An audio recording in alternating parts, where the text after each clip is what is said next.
It's time for the Coach Groves Show, where we sit down with the head coach of the Darlington Tigers football team and talk about all things Darlington School football. Now we go live to Matt Davis and Ian Griffin, who are standing by with Coach Wayne Groves. Good evening, ladies and gentlemen, and welcome to the Coach Groves Show, where we talk Darlington football with the head Tiger himself, Coach Wayne Groves. 3 in a row, Coach. How you feeling? Oh yeah, shoot, yeah. Better than not getting 3 in a row. Yeah. So definitely give us some momentum, and I like the way our football team's playing.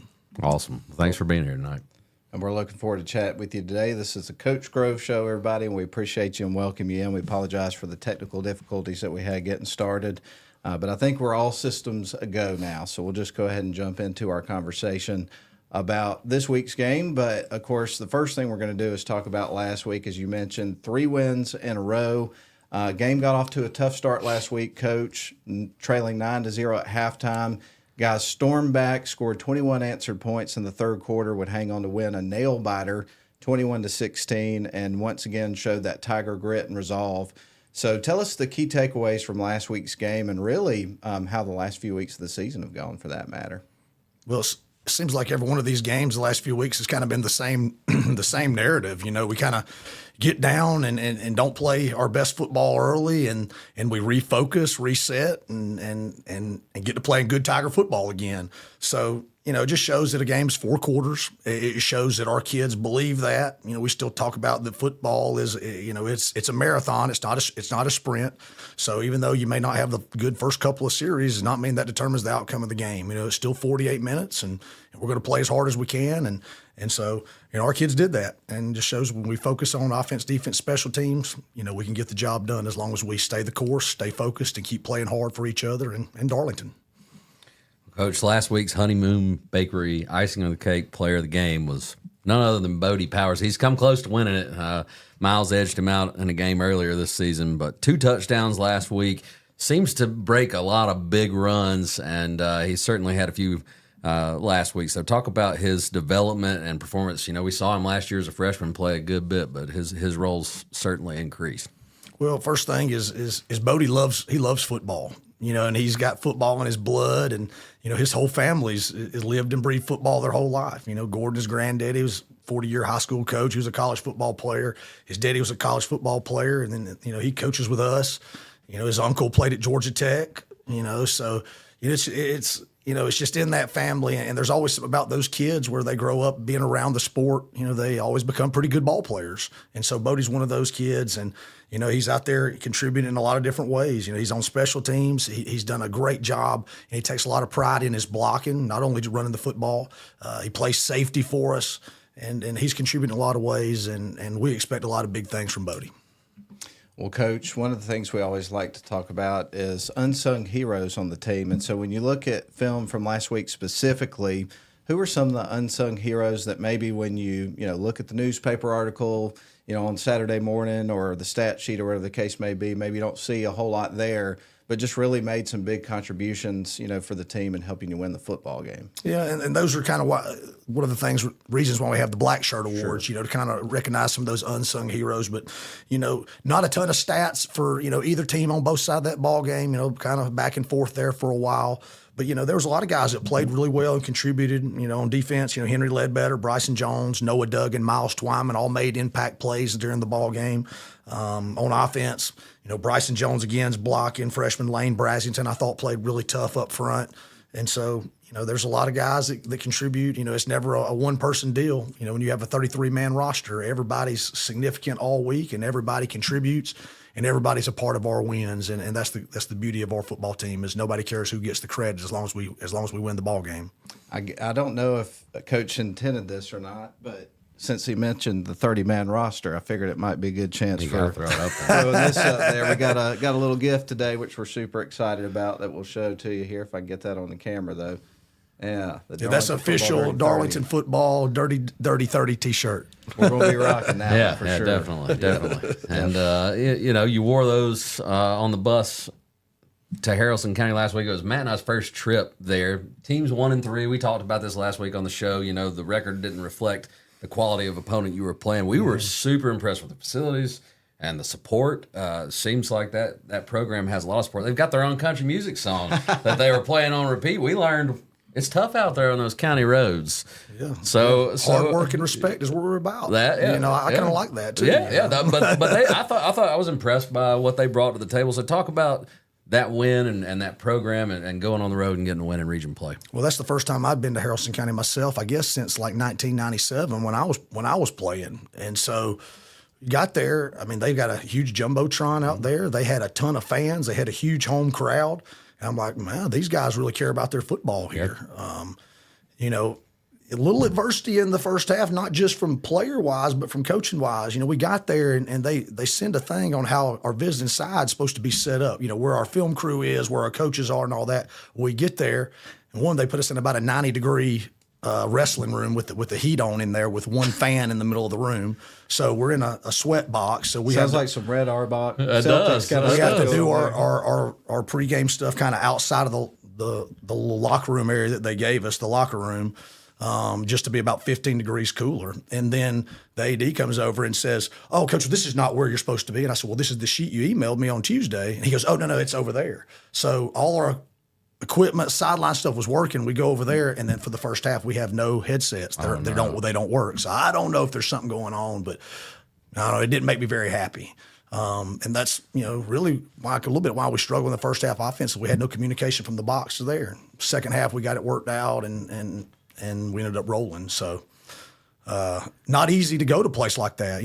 These region games are tough enough to win, especially going on a place like that with all those adverse situations. But for our kids to be able to come out and play really hard and, really outman 40, 50 pounds up front in about every position, and our kids just fought and played good fundamental football and technique, and we were able to get the win. And so I thought it was huge for our kids going on the road in that kind of environment and beating them at their own physical game.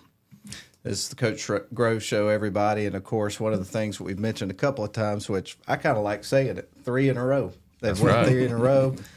So, obviously, when, the fans watch this team, it's gotten better every week, it feels like. So what do you see as the biggest areas in which this team has improved now that we're, at the halfway point of the season, 5 games in?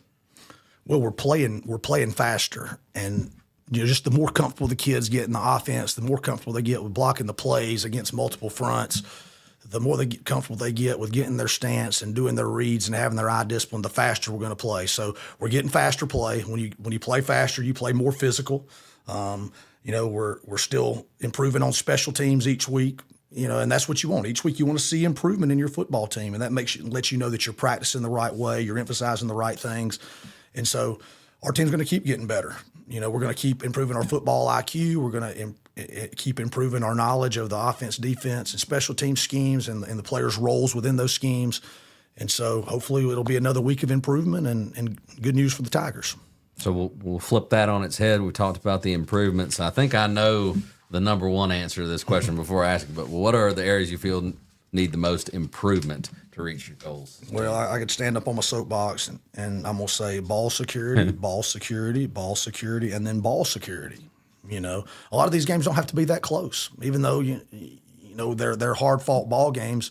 But, we should have them put away way before than what they have been, if we just take care of the football. And I promise you, that's something that gets worked on at practice. The quarterback center exchange, that's gotten better, but we're getting balls on the ground from a lack of just a little detail. We go into contact, we've got to clamp our wrist on the ball. And a couple of those fumbles on Friday, we're not doing that.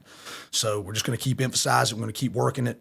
I know the kids are upset, when they fumble the ball. But that just makes us go back to work even harder at it, and hopefully it's gonna show up on the field on Friday. Well, this is the Coach Grove Show. We're up against our first break, and when we come back, we're going to have the Getting to Know Coach segment of the week. We're also going to talk about the black shirts there in the first part of the segment, so we're looking forward to that. And so we'll go ahead and take a quick break. We'll come back and we'll keep the conversation going. We'll be right back on WLAQ's YouTube channel and Facebook page and the Coach Grove Show.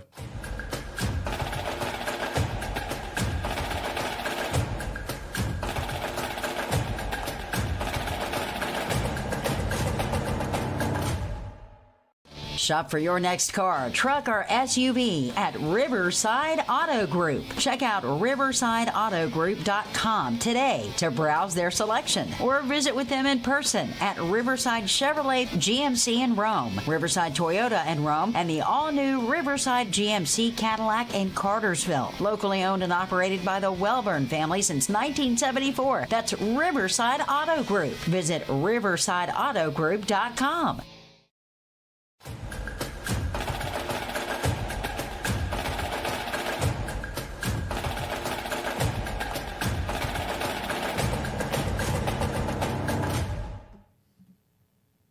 All right, welcome back to the Coach Groves Show, where we talk Darlington football with the head Tiger, Wayne Groves. Coach, let's talk about black shirts. We always love this segment. Who are they on offense, defense, special teams, and scout? All right, this week from the Haralson game, the offense, we just thought Bryson Jones. He's just been a steady Eddie guy, and he's doing a great job up there. Physical blocking, blocking low, taking care of nose guards and blocking back to three techniques and blocking linebackers. He's just doing a really good job. So Bryson Jones gets the black shirt on offense. On defense, we had a lot of guys that made some plays. We had some guys that didn't play very well at times, but I thought one of the most steady performers, again, this week on defense was Henry Ledbetter. And, Henry, I moved Henry around a little bit. He played some strong side in. He played some weak side in. But he really helped us in the fourth quarter, kind of slow down some of them counter plays that Haralson was busting in the second and in the third quarter. And then he had about 7 tackles, I think, 2 tackles for a loss. And then, at the end of the ball game, very last play, he makes a hustle play from the backside, pursuing all the way across the field, hits the quarterback, makes him fumble, and Evan Parton's able to recover it, and the Tigers win the game because of that. So Henry gets the black shirt on defense. He just keeps on making an impact on the ball games, and so he's going to get rewarded for that. Special teams, Ade DeSalu, had first kickoff of the ball game. He puts it 8 yards deep in the end zone. We get a surprise onside kick. He puts it perfect. Perfect placement. Flawless.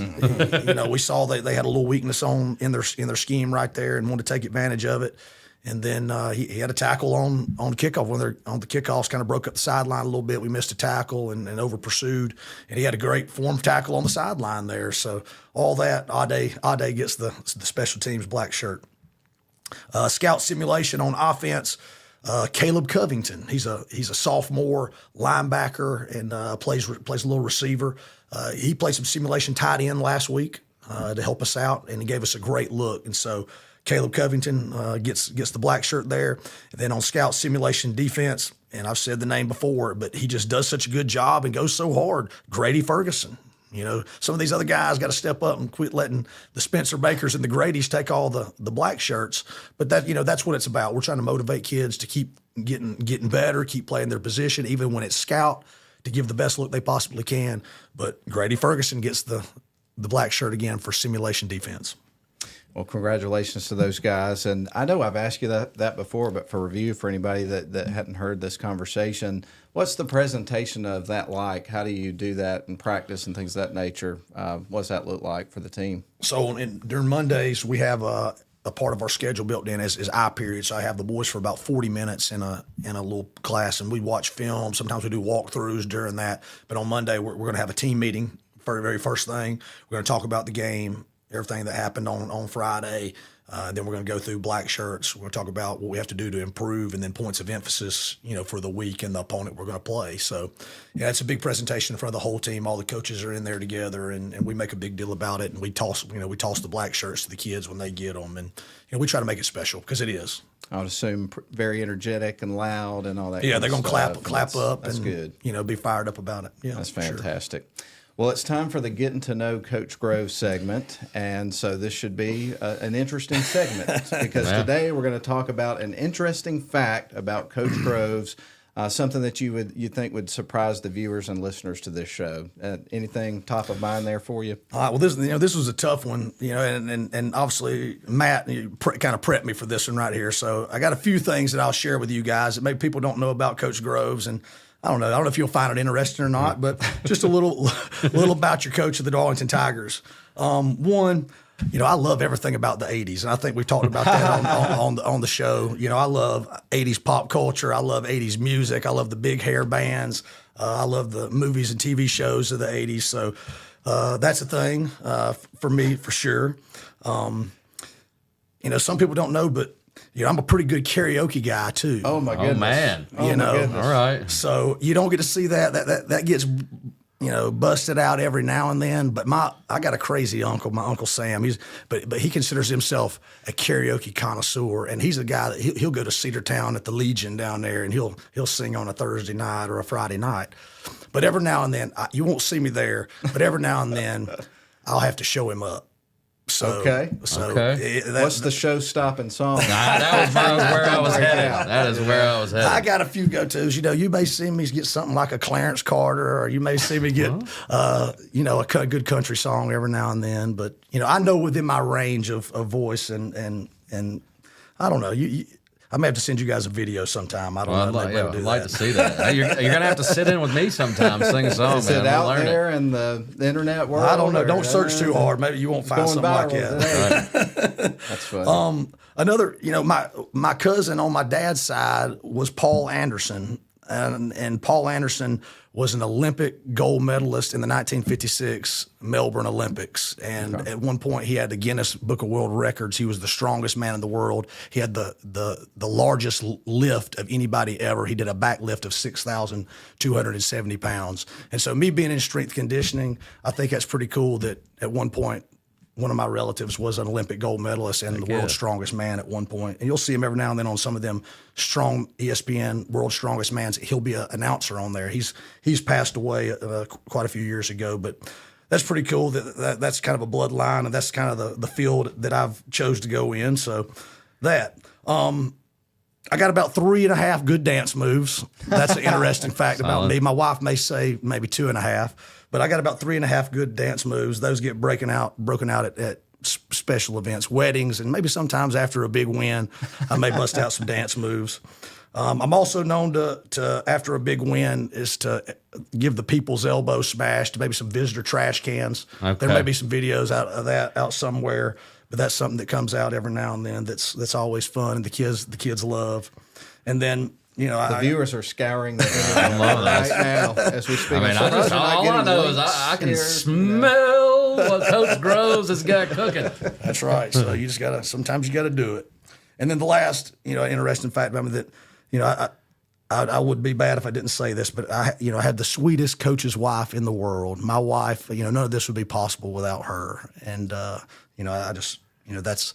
that's something that can't be ignored and overlooked. So maybe that might give me some brownie points too. That's awesome. But it's all true. No lies are being told. I guarantee you my mom's going to chime in with a comment. I just love that Coach Groves. He's so nice and all that kind of stuff. But I'm just saying that. I'm wondering if your uncle, since he did the announcement, I used to sit up and watch those competitions. I bet he knew Magnus Ver Magnuson because I used to watch that guy lift refrigerators and Mack trucks and all that stuff. Yeah. He's probably one of the better ones in that generation for sure. Yeah, that's awesome. That's awesome. Well, those are a lot of quality facts. I know, there. my goodness. And next time I catch you, if we're playing the dark side, you're gonna have to come up and tell me what number we need to play. You take the lead. It's gonna be the next Hall and Oates. That's right. That's right. The dynamic duo. That's great. Anything you'd want to point out about you that maybe would surprise some of the viewers there? Those that don't know me, if they could guess my fish show count, that would probably blow their minds. What is it up to at this point? 225. You have seen the band Fish. 225? That's correct. My goodness, that's unbelievable. Yeah. Wow. So there you go. And my mom did chime in. She said, Matt, you are correct. I'm definitely a Coach Groves fan. So there you go. Awesome. Good deal. Well, that's going to wrap up the interesting fact about Coach Groves segment of the show. And pretty much we've got one thing to do, and that's to talk about a big matchup that's coming up this week. And I'm looking forward to chatting about it. It's going to be a lot of fun. The Pepperell game is coming up on Friday. There's a lot going on there. Yeah. So we're going to talk about that. And I do want to let our listeners know, typically we have different camera angles and things of that nature taking place. But it's been an interesting week at the radio station. We've had a lot of technical difficulties. And so as we're in the show, my mouse that controls the different camera angles went out on us. And it's in a week where the FM transmitter went out as well. So it's just one of those weeks. Just one of those weeks Yeah. where you got to fix stuff. So we'll be fixing some stuff for next week. But in the meantime, you just get the wide shot. But we're glad you're with us. This is the Coach Grove Show, and we'll be back for our final segment after these messages.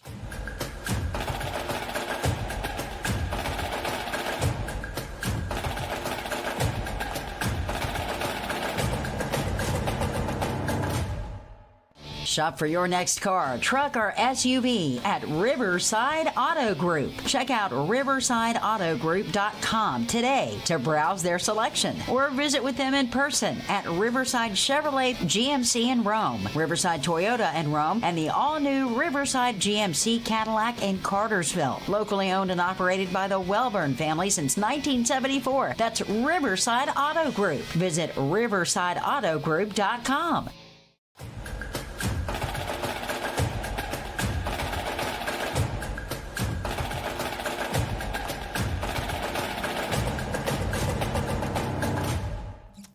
All right, we welcome you back into the final segment of this week's Coach Grove Show for you here on the WLAQ YouTube channel and Facebook Live feed.